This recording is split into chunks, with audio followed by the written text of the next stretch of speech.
Kırgızistan Karyalar Kengesinin eldik közömölü. Assalamu aleykum. Özünüzü tanıştırıp ketseniz. Assalamu aleykum.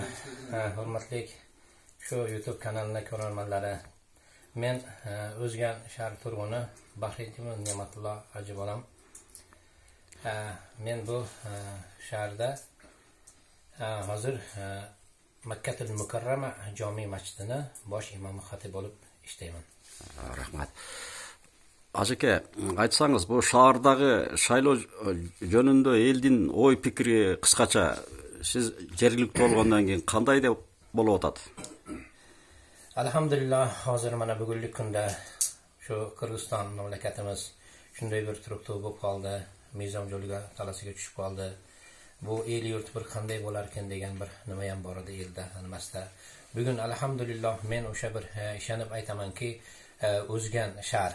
Alhamdulillah bugun shu Sadr Nurg'o'jayev ukamiz, inimiz mana turmadan chiqib shu elni butun Qirg'iziston elini nimasi bilan shu joyga nima bo'ldi inshaalloh bugungi kunda biz o'zgan shaharimizni fikri ham, niyati ham juda ham nihoyatda bir Sadr Nurg'o'jayevga to'g'ri.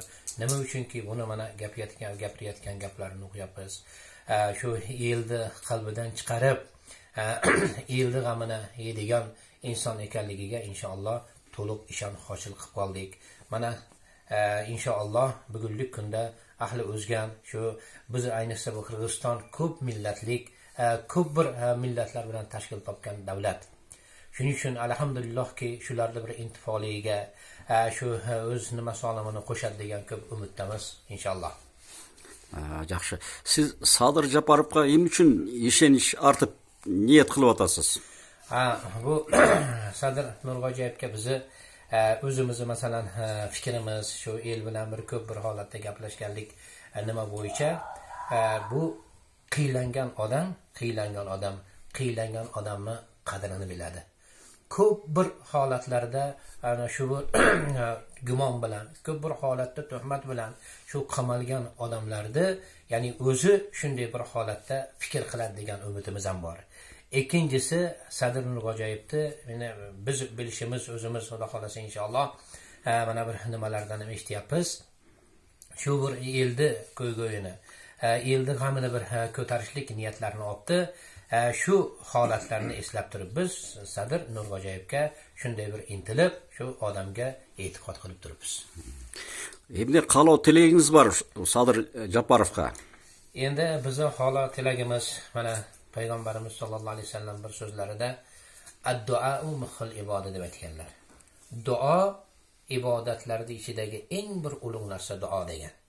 Mana kecha Elmirza degan o'sha bizi ahli o'zgandan kelib shu o'zganimizda 30-40 juda o'sha mahallalarda faollarini yig'ib shunday bir chiroyli maslahatlar qilib ketdi shu bola ham.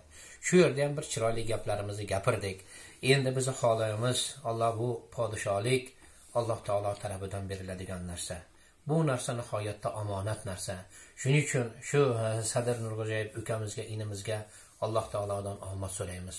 Alloh qalbini to'g'ri qilsin, Alloh ishga yordam bersin.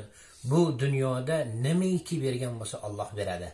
Nimaiki olgan bo'lsa Alloh beradi. Shu peshonasiga, shu yozilgan bo'lsa taqdirida shu mamlakatimizga, Qirg'iziston mamlakatimizga shu podshohlik shu bolani peshonasiga bitgan bo'lsa, biz Allohdan omad so'raymiz. Alloh ishlariga egilik bersin. O'tib ketgan ana otasini, shu turmada yotganda o'tib ketgan bolasini Alloh taolo rahmat qilsin. Yana bir aytadigan so'zimiz, bizni Qirg'iziston mamlakatni butun dunyo yaxshi ko'radi. Nima uchun? Bu yerda dinga shunday bir erkinlik bo'lgan, da'vatlarga erkinlik bo'lgan.